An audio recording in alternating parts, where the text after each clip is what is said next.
Now, I think you can see the slideshow.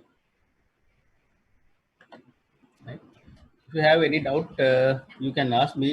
Your microphones are switched on.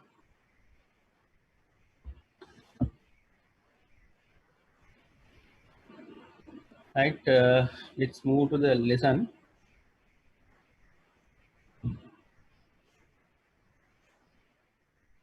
Now, in in the computer, there are different memories. We can categorize those memories into different groups, and if we make a hierarchy uh, by considering the speed and the cost per bit like parameters, we can have a memory hierarchy. That is called memory hierarchy, right? That is defined. The hierarchical arrangement of the computer's memory considered the key characteristics of memory. Those key characteristics are the access time. Access time means time taken to access by the processor, and the capacity and the cost. Cost in the sense cost per bit. Cost per bit means the total cost incurred when storing one bit of memory, right? So we can have that the total cost can be divided by the number of bits, the capacity, and then we can have the cost per bit, the value, right? By considering these key characteristics, those are access time, capacity, and the cost, we can prepare a hierarchy. That hierarchical arrangement is called memory hierarchy. Let's move to that. Now, this is the memory hierarchy, right?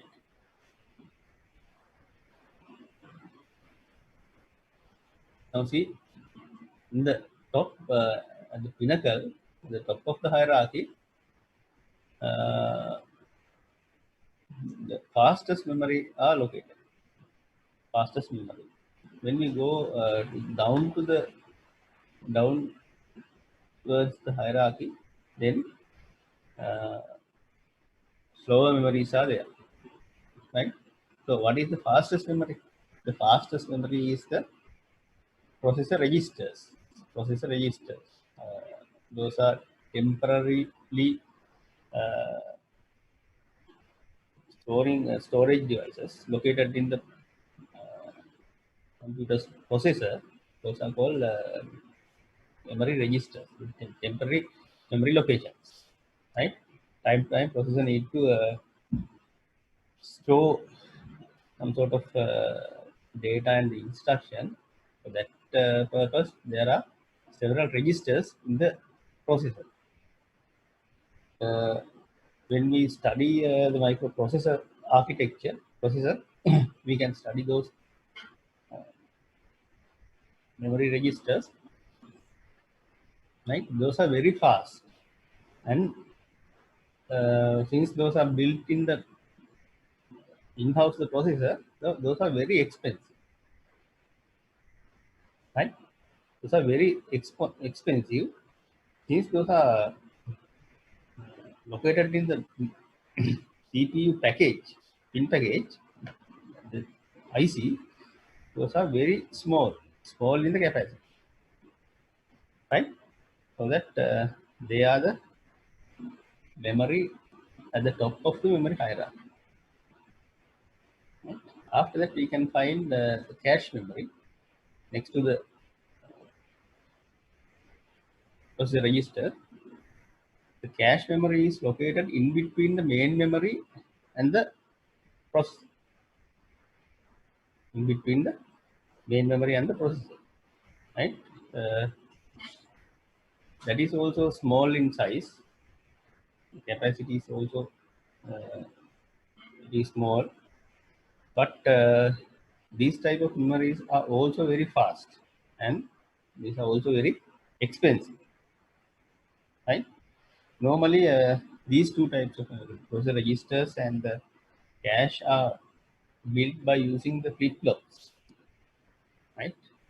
I think you have done these flip flops in the digital electronics module, right? And then the random access memory, the RAM, right? These RAM memories are built by using capacitors, right? Capacitors are known to you, right? These tiny millions of tiny capacitors are used to store data, right? By using a single capacitor, we can store one bit, either 0 or 1, right? If we need to store 2 bits, we need to have 2 capacitors. Likewise, if we need to store 1 byte, then we need to have 8 capacitors, right? Likewise, if we need to implement 1 MB memory, then 1 million of capacitors are needed to use, right? So capacitors are these capacitor memory is somewhat cheaper than the flip-flop memory, right? So they are next to the cache. Right? These are also very fast, but not as the cache and the processor registers, right? And the size is, what are the memory capacity of RAMs in today's computers? So, comparatively large, right? But not like processor registers and the cache. And then you can have flash drives, USB memories.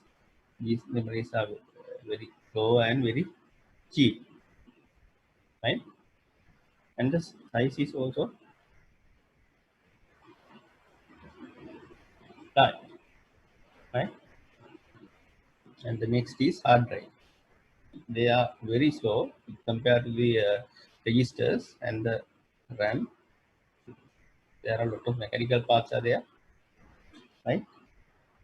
So that this type of memory is very slow and very cheap. Capacity is very large, right? And the next one is tape drive, backup drives, right? It's very slower than the hard drives, and the size is also much higher than the hard drive, right? So these are the common types of memory, and this is the memory hierarchy, right? Now, if you have any doubts, you can ask, right? Now we are going to discuss in detail these type of memories, right?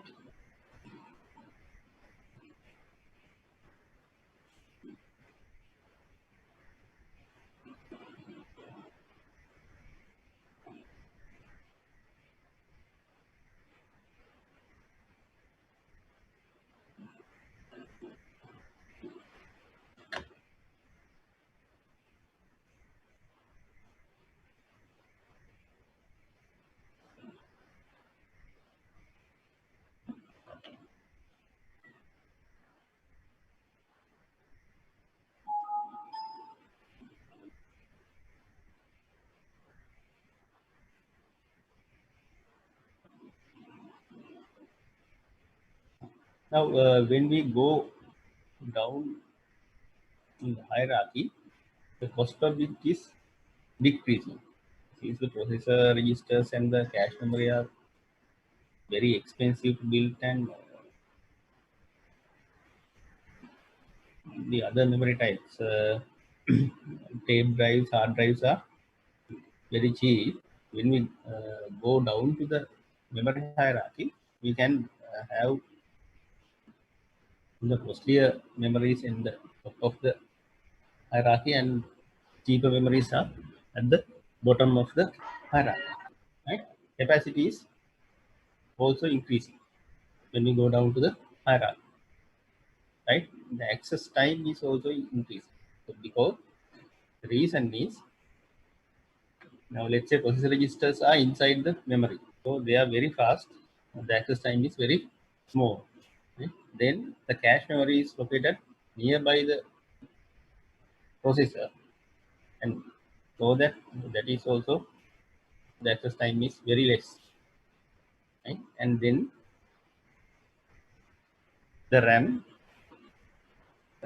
compared to the process registers and the cache, the access time is much more. But if we compare to the flash drives and hard drives, tape drives, the access time is very less, right? And frequency access of the memory by the processor is also decreased, right? Frequently used data items and the instructions are stored in the cache memory, right? Then the RAM. When we process something, when microprocessor process something, required data and instructions are loaded into the main memory. Now, let's say the operating system. When we boot the computer, operating system is loaded into the main memory, right? So most frequently accessing data items are stored in the cache. Later we can see how the cache is operated, right? And the other required memories are the data and instructions are stored in the hard drives or tape drives or USBs, right?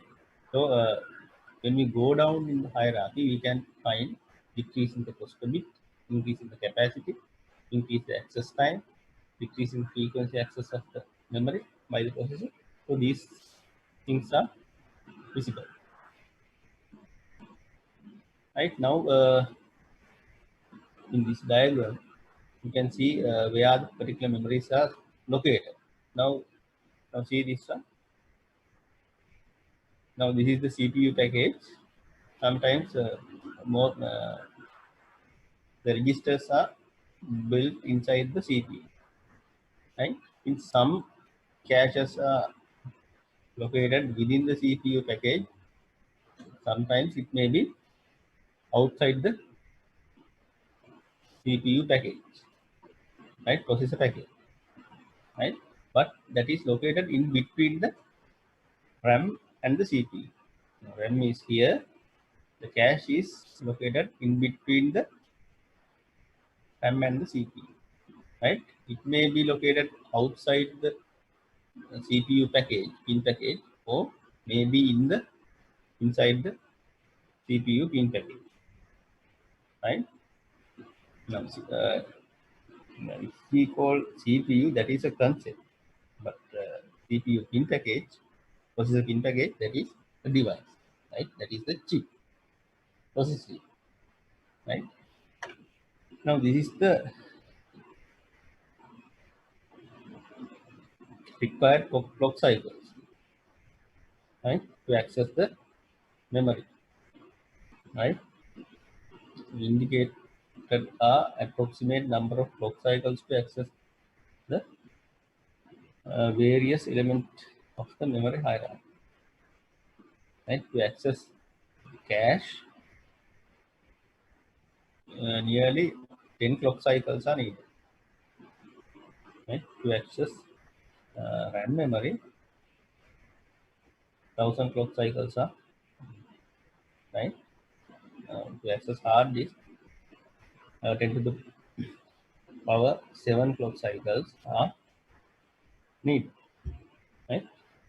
Now this is the arrangement where the CPU is located, where the caches are located, and where the main memory and the other memories are located, right? And if we if we discuss the type of memories, we can have different types of memories, right?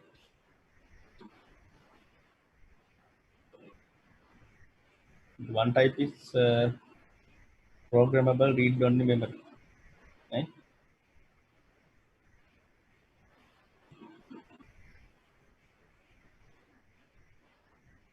That is non-volatile memory. That means if we shut down the power, the data stored in the memory will not damage or destroy. Right? That is not volatile. Right? Uh, Most probably, the memory is written into only once. Right? Once we can write the memory, but after that we can only read. Right? The written process is performed electrically. Right? To write these programmable ROMs, we need some specific device called programmer. Right? The small devices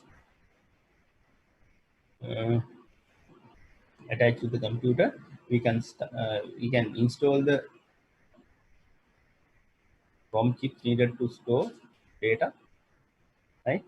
We can plug into the computer, and then by using specific programs, we can write the data into the ROM. Right? Like programming microprocessors and microcontrollers, we can do that. Specialist equipment is needed to for the programming process. Right? That is programmer. The next, read mostly memory. That is another type. Right? Used for application in which read operations are far more frequent than the write operation. That means we need to uh, when we need to store data many times, right? But it should be less than the read operation.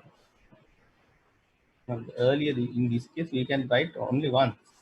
After that, we cannot write again and again. But in this case, read mostly memory, we can write data few times, right? But not many. So these are also a non-volatile memory.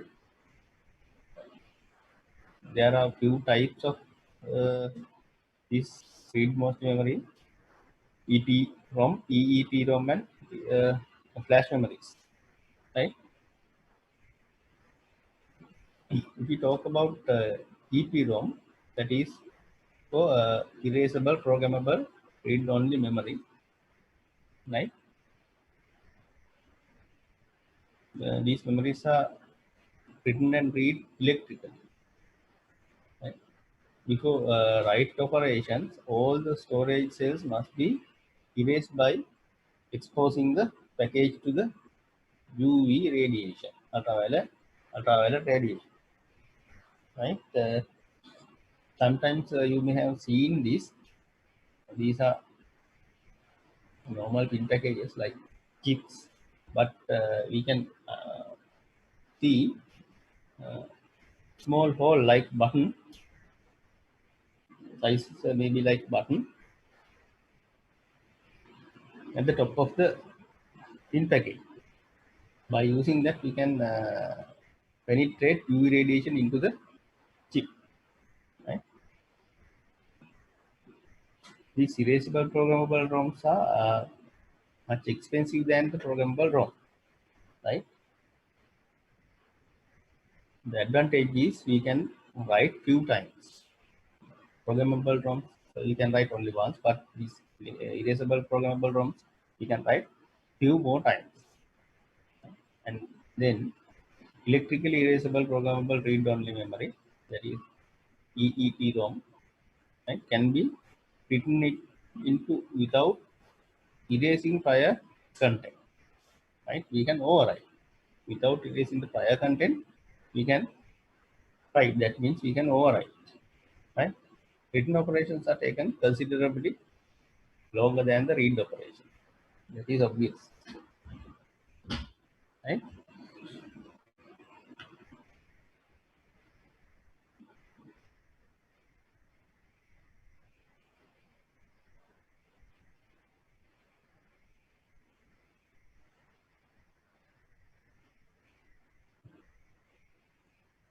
These are more expensive than the EPROM, electrically erasable programmable ROMs. And then the flash memory is a very common nowadays, very familiar. It was first introduced in the 1980s, right? These are intermediate between EPROM and EEPROM in both the cost and functionality. Use electrically erasing technology. We can reset the chip. Entire memory can be erased in one of few seconds, right? You can see you can delete the content of the flash, or you can format like this. Possible to erase blocks of memory rather than a chip. Now, if we need to erase entire memory, we can do that, right? Now, if we need to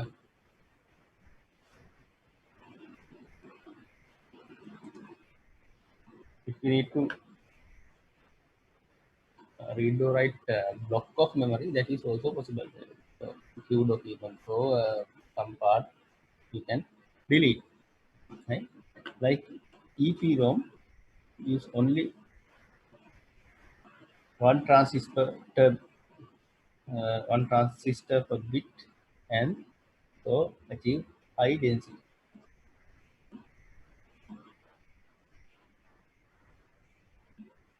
Later we can see in the diagram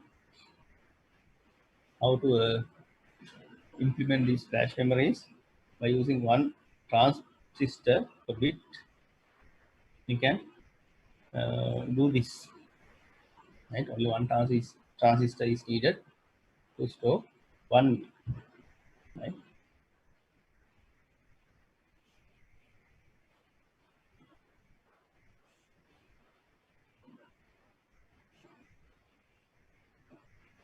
And then the semiconductor main memory, right? That is RAM. The basic element of semiconductor memory is a memory cell, right? That is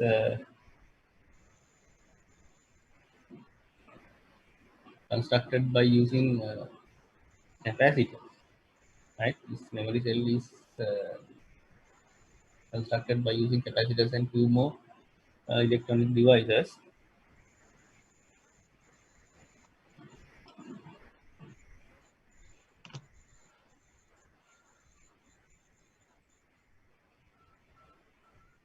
Exhibit two stable status, right? Binary 1 and binary 0, two status, right? By using these two status, we can store bits, right? 1 and 0, capable of written into the set status, right? Now, I told you it has two stable status, right? These two status we can use to store data, right? One state is called set state, then the other state is called reset state. Normally, set state is represented by using binary 1, and the reset is represented by 0, right? Likewise, we can store one bit, either 1 or 0, and capable of being read to sense the state, right? By sensing the state, whether it is in status or the preset state, we can identify what is the bit stored there, right?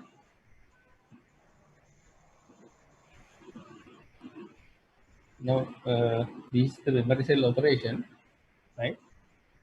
This is the cell. We need to select the cell. Now you know in main memory is a large very large memory, right? To build a large memory, number of cells are needed. Millions of cells are needed to store particular cell or particular set of cells. We need to select first what are the cells that we are going to read or write. We need to select that, right? I think you have done these things in addressing, right? Addressing different locations in digital electronics, right? How to address and how to generate memory addresses and how to address those things, right?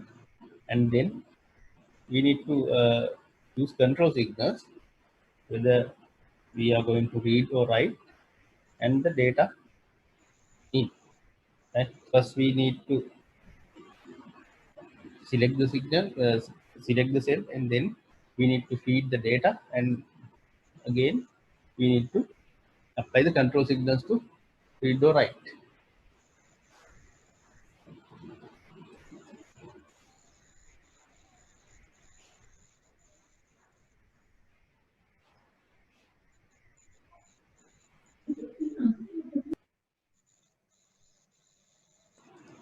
Right? And if we talk about the write operation, again we have to select the set of the cells to be read, and then we have to apply the control signals, and then we can change the data. We can read the data, right?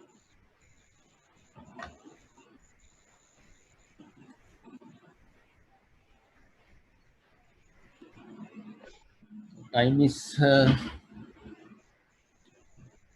running out. Mm, if we are disconnected, I will start another session, and I will send you username and password for the new lecture via email, right?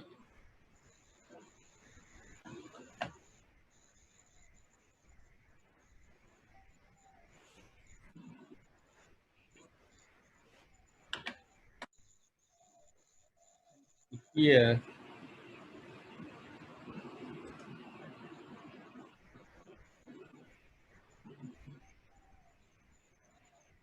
there are two types of RAMs, DRAM and SRAM, right? Now first we look into the DRAM.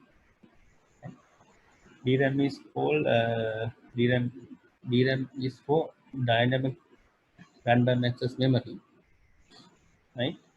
That is made with cells that store data as charged on the capacitors, right? Now, DRAM is implemented or constructed, manufactured by using capacitors, right? The data is stored as the charge level.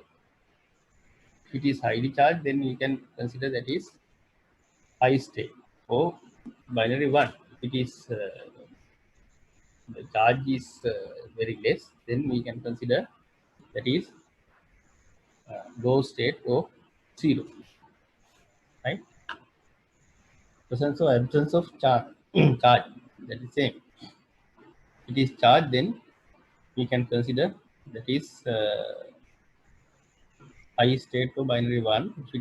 If there is no charge, then we can say the stored bit is zero, right? But now if we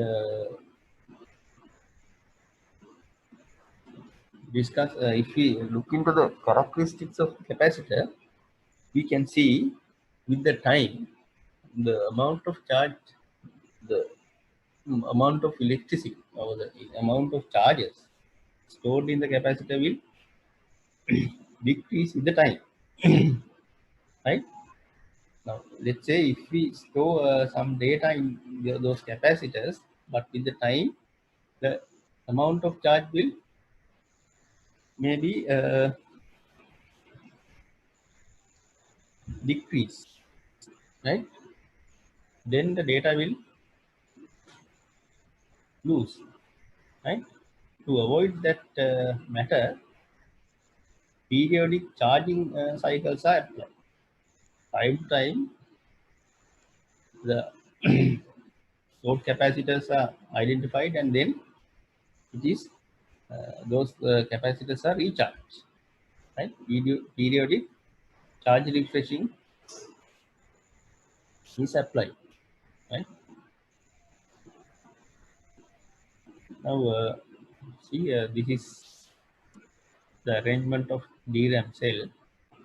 Right? This is the address cell. By using this terminal, we can select this transistor. Right? This is the transistor, and this is the capacitor. Right? Now, transistor is to control the charging and hold. Now, this is the place we store electrical charges. Now, I think all are connected. Right? Now, we can continue. So, if you have any problem, let me know. And next one is static RAM. Right? The binary values are stored in by using flip-flops. Flip-flops you are familiar, right? In flip-flop there are two stable state, set and reset. Simply set and reset flip-flop is called SR flip-flop. There are two stable states, set state and reset state. So by using those states, we can store or represent data, right?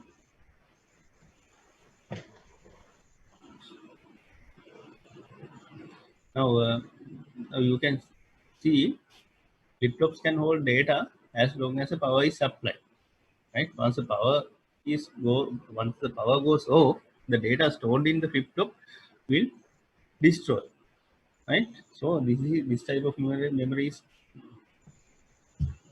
volatile memory, right? But since these are flip-flops, it is very high speed, right? Highly, we can store data and we can read data, we can write data speedily, right? For this reason, to build memory registers and cache, right? Manufacturers use flip-flops rather than capacitors. Capacitors are used in main memories, RAMs, right? So unlike RAM chips, refreshing cycles are not needed, right? You know, to store data in flip-flops, we don't need refresh cycles. As long as the power is supplied, the data is there, right? Now this is a schematic diagram of static RAM cell, right? Now this arrangement is called multi-vibrate circuit. Now here you can see this may different to the diagram you use in digital electronics. In digital electronics, we use symbolic notations, right? Those logic gate diagrams are symbolic notation, not the actual diagram. Those are only symbols to represent circuits. Now, uh, this diagram is somewhat different to that. This entire thing is represented by logic gate, right? Now, this is the circuit diagram. This is circuit diagram for multi-vibrator circuit, right? Normally a flip-flop, right? Now see, this is one capacitor, this is one capacitor, right? And these two are cross connected like this. No, not the capacitor, the transistors. This is also transistor. Now see how many transistors are there? One, two, uh, three, four, 5 and 6. 6 are connected, right? And DC voltage is applied, and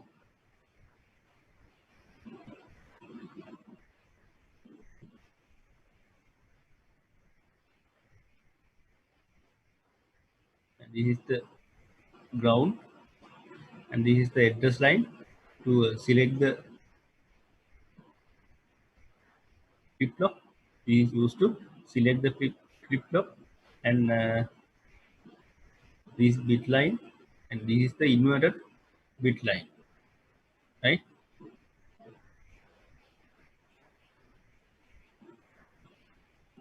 Like Q and Q bar in digital electronic logic diagrams, right?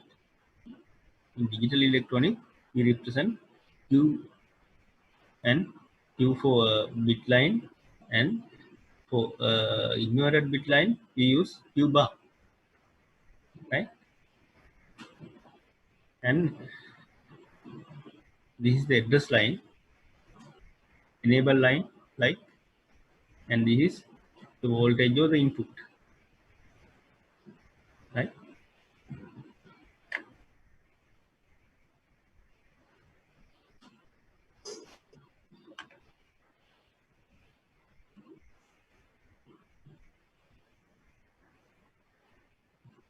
And next to that, we have to discuss about the external memories, magnetic disk, RAID arrangement, optical memories, magnetic tapes, flash memories, like thing.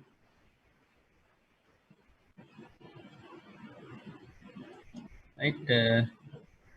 Before discussing those things, I think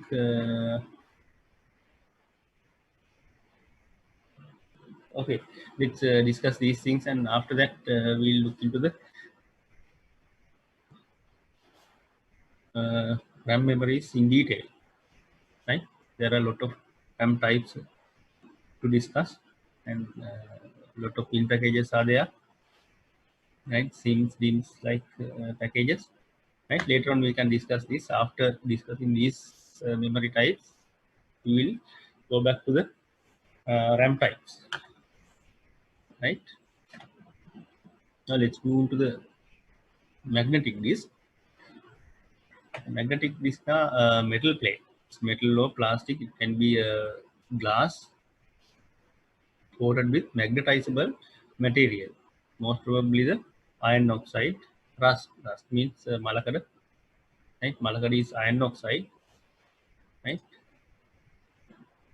Right? Iron oxide thin coat is applied on metal or plastic disc. Right? Sometimes glass is also used to manufacture this magnetic disk. Right? Range of packages are used. Floppy disk, which is the hard disk, and removable hard disk. Right? Those are different disk packages. And now this is the arrangement. Right? Now, most of you may know these things. These are very familiar things to you. You have learned lot of times the same thing, right?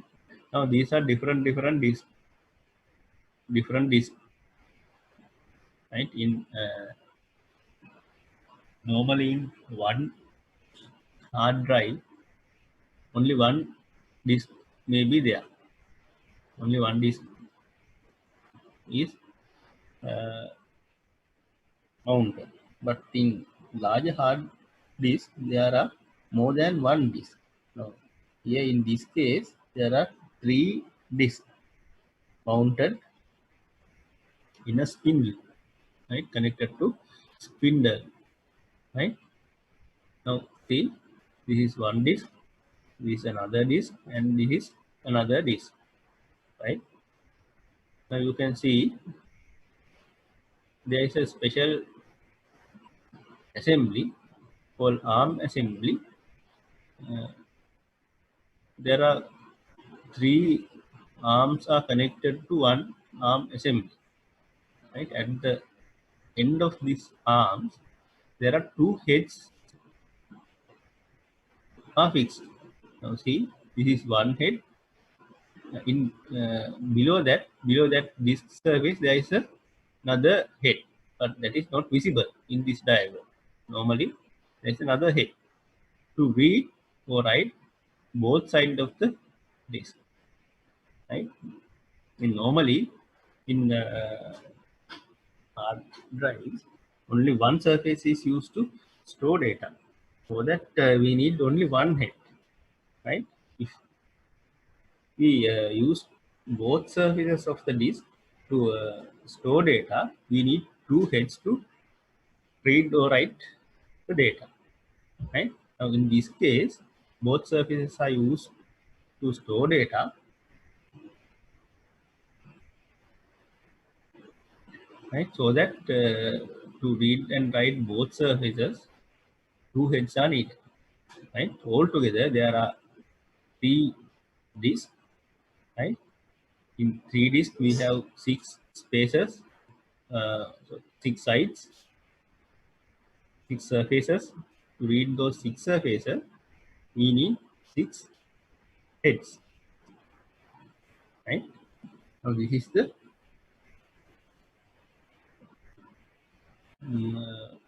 range, right? Now, we can see another diagram. Now, see, now here you can see a multi-platter diagram. Someone is trying to talk.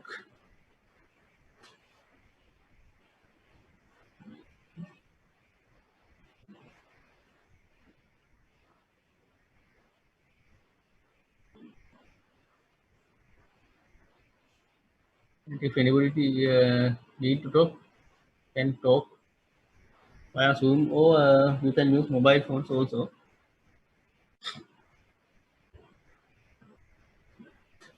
Right now, this is the disk spindle, right? In this spindle,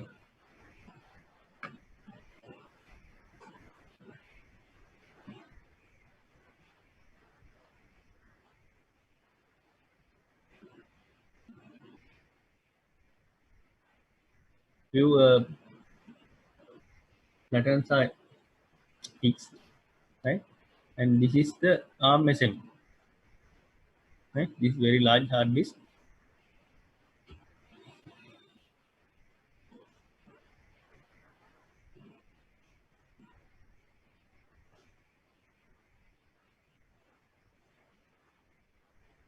You can see.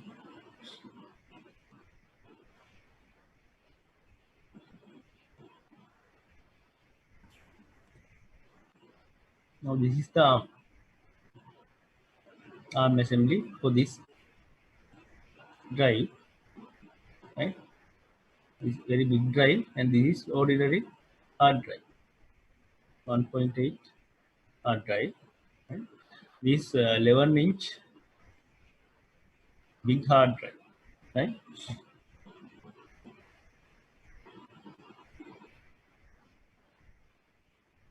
Now you can see another closer image of a hard disk inside of the hard disk, right? Now see, in this case, in this image, you can see four patterns are fixed.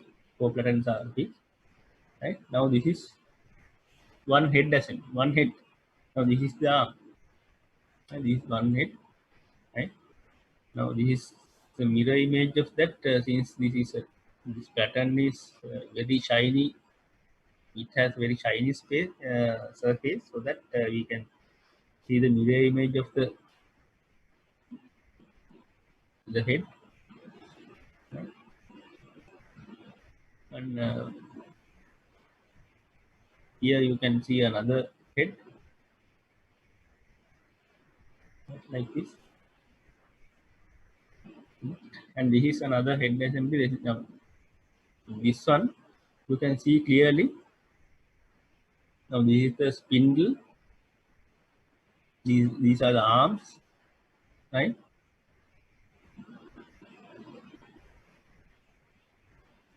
Right. This is one arm and this is another arm, right? At the end of this arm, the heads are located. Now here it has two heads to read both surfaces, right? This is the topmost top head and this is the bottom head, right? You can see.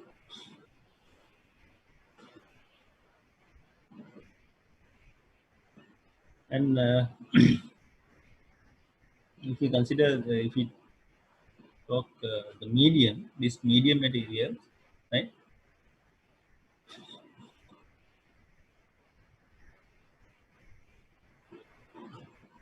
Medium means aluminium with deposit of magnetic material.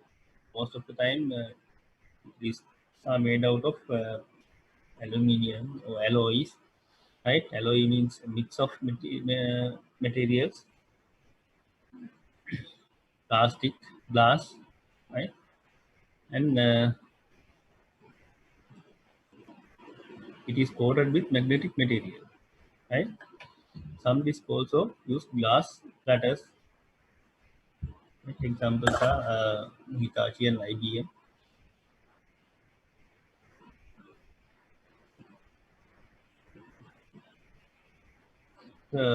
Better surface uniformity and stiffness, but harder to deposit magnetic material. If you use glass platters, then there will be a problem of coating, right? Coating magnetic material, but uniformity and the stiffness can be achieved, right?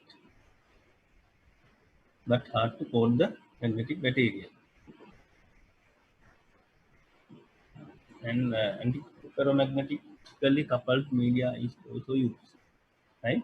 Use two magnetic layers of opposite polarity to reinforce the orientation, right? These are some advanced things.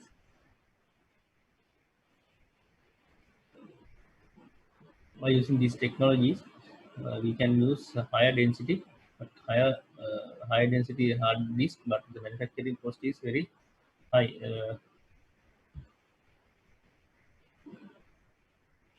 Now, see how the data is stored in this magnetic material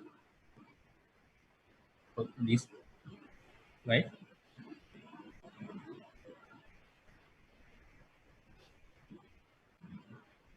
A bit cell is composed of magnetic grains, 50 to 100 grains per bit. To store one bit, right, we need 50 to 100 grains. Grains means tiny particles, right? Here, it used to mean tiny particles, right? Region of grains of uniform magnetic polarity.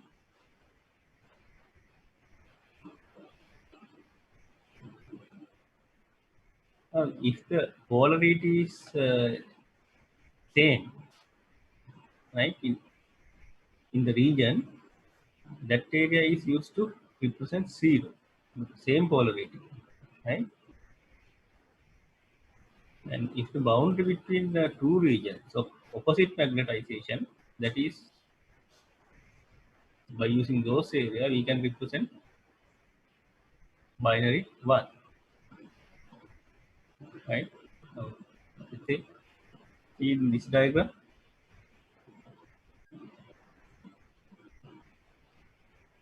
this area one, you see this light color area and uh, dark color area. This light color area is one polarity, and this is the opposite to that polarity, right? Polarity means north to south. orientation, right? If this is north to south, then this one may be south to north, or right?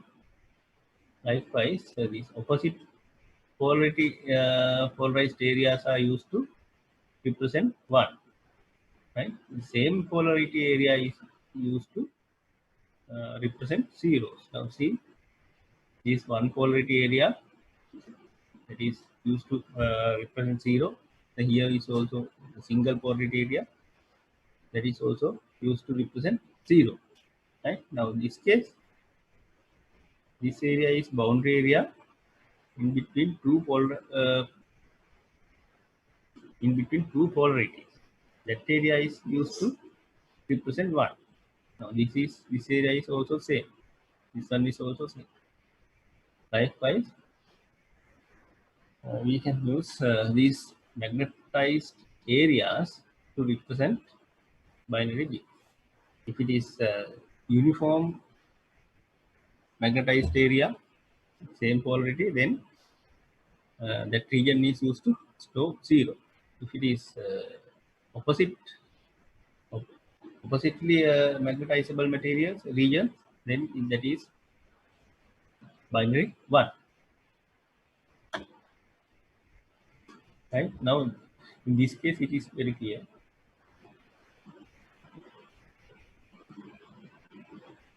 Right? This recording medium, magnetic surface. Right now, see the polarity of this one. This area is north to south. This is south to north.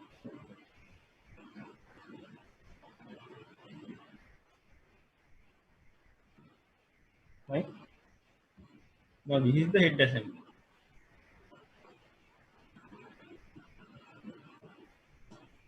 Right, this is the head assembly.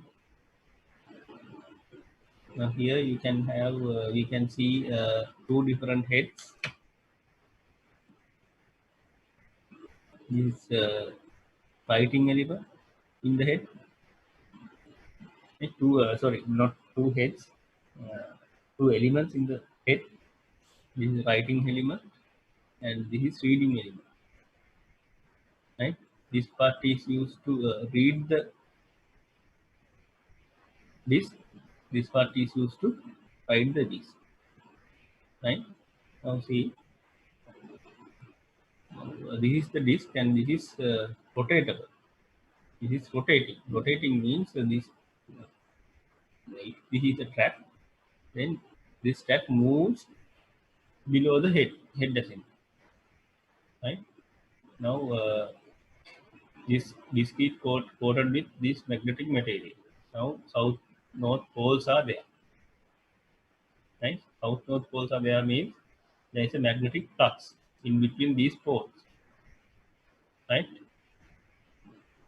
now, once this is getting moved in below these elements, this magnetic flux is associated with this element. This flux is associated with the element. These elements are metal elements. Right now, when the flux is changing, there will be a current induced in these wires.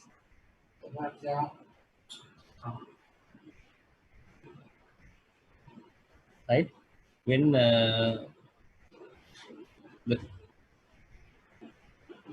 this magnetic uh, plate is moving, the south north poles are also moving, so that the flux associated with these elements are also changing. Right, due to that, due to changing of the flux, uh, EMF, electromagnetic force, will be induced in these wires. Right, that is what will happen when reading the data. Right, now I'll explain it again. Right? The pattern is coated with magnetic material. Magnetic materials, uh, it has two poles, north pole and south pole, right? Now, since it has two poles, different poles, it has a flux, magnetic flux. චුම්බක ශ්‍රාවයක් තියෙනවා, right? And this magnetic flux is associated with these wires in the reading element, right? Now, these magnetic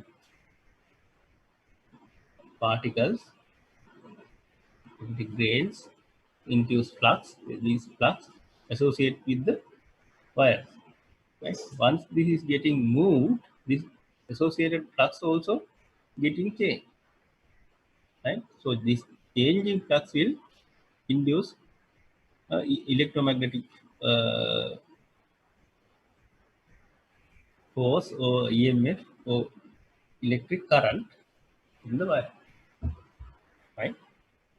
And that current is coincide or somewhat similar to the change of the magnetic polarization, right? That is, the changing of this current is uh,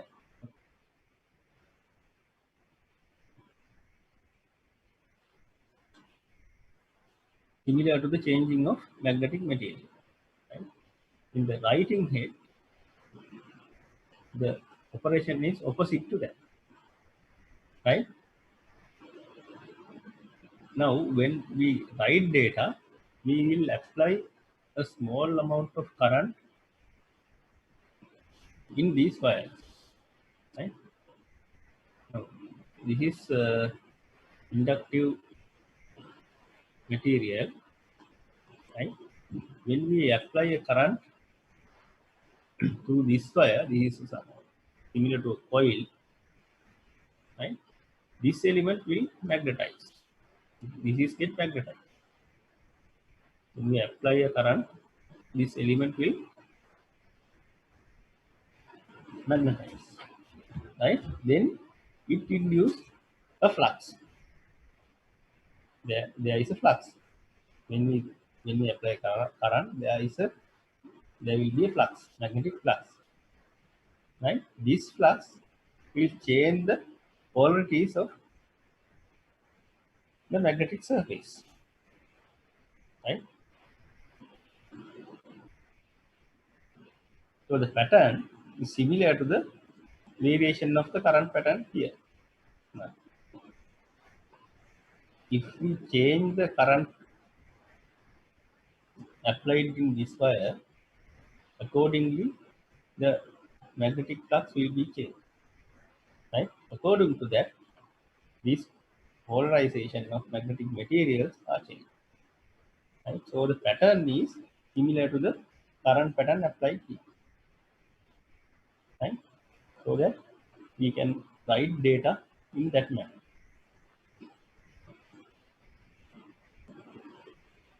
Right?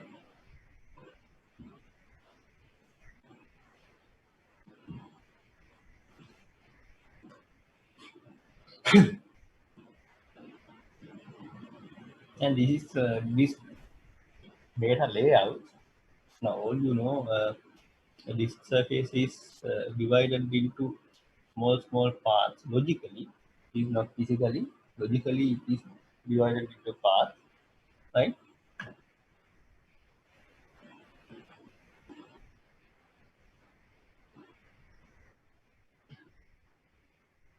Basically, the surface area is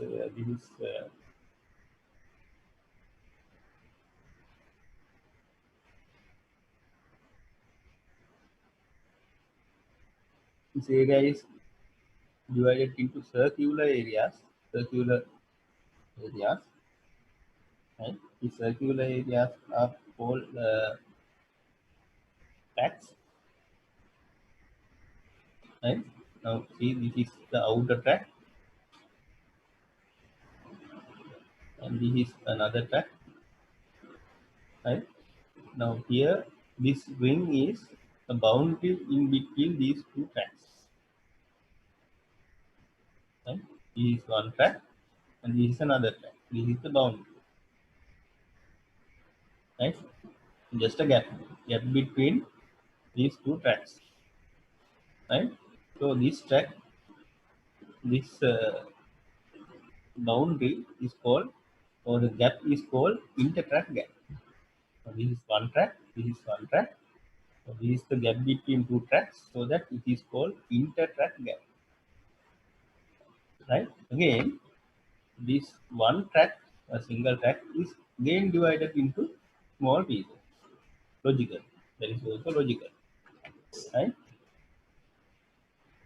Now this is a single track.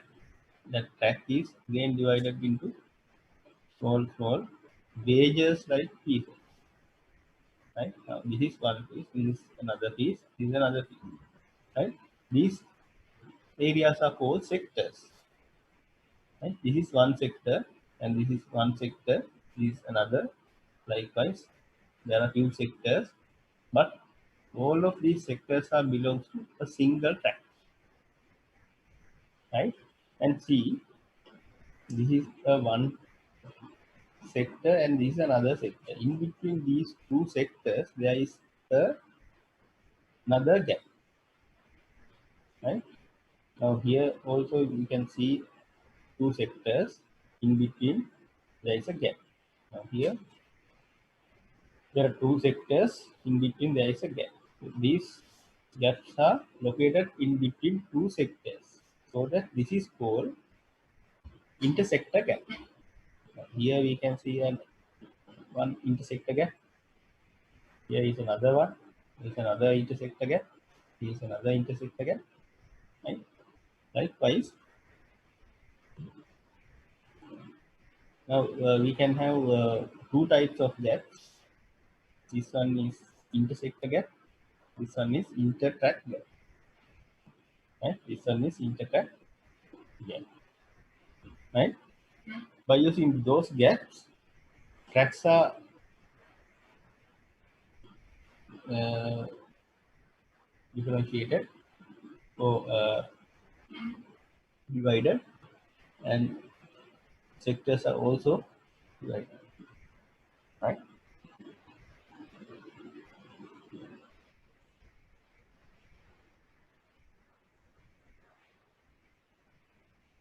And now, what is a cylinder?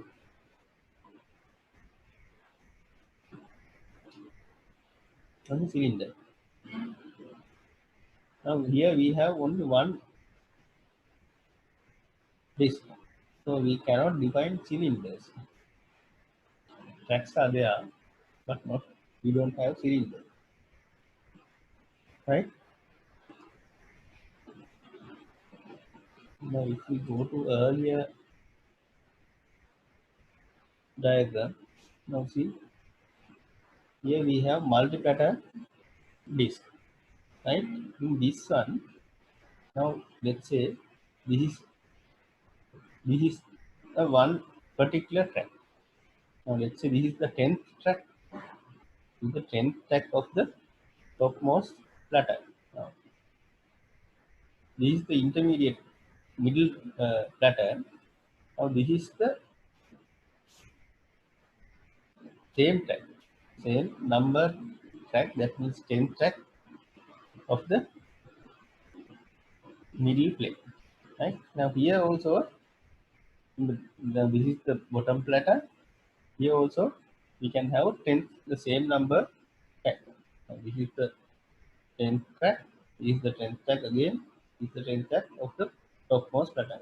Now if we take all these same number tracks, 10th track as a single unit, that is called a cylinder, right?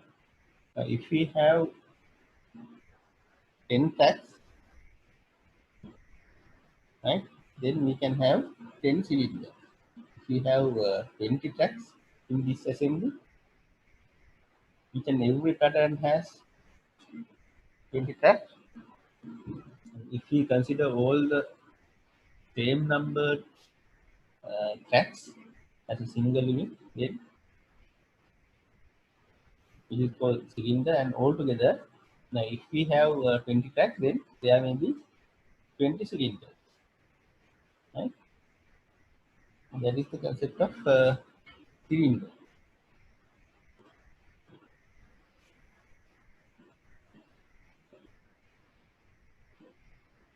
And next one is floppy drive. Floppy drive, the read-write mechanism is also same. Storage mechanism is also same, but the disk is plastic. The material is also same, right? Now these floppy drives are getting obsolete. There are few different types. There were few different types: 8 inch, 5.25, 3.5 inch, right? The capacity is very small, up to 1.44 MB, right? And these are very slow and very cheap,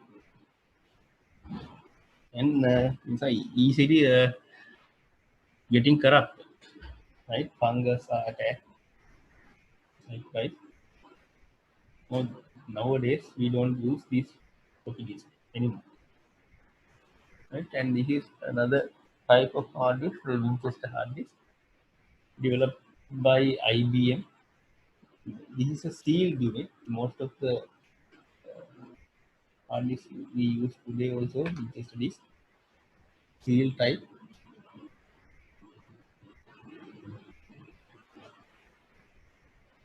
One or more patterns are there. Head fly on the boundary layer of the air as disk spins. Once the disk is getting spin, right? The head fly, head will fly on the on top of the platter. That means there is no touch in between the pattern and the head. There is no touch. Small, tiny gap is there, air gap is there, right? Like a bed, air bed, right? The gap is very small. This gap is very small in this case. This service. And the data organization and formatting.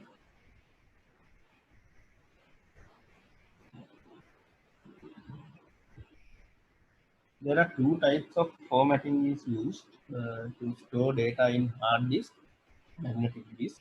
One type is concentric ring or tracks, concentric rings. The other one is uh,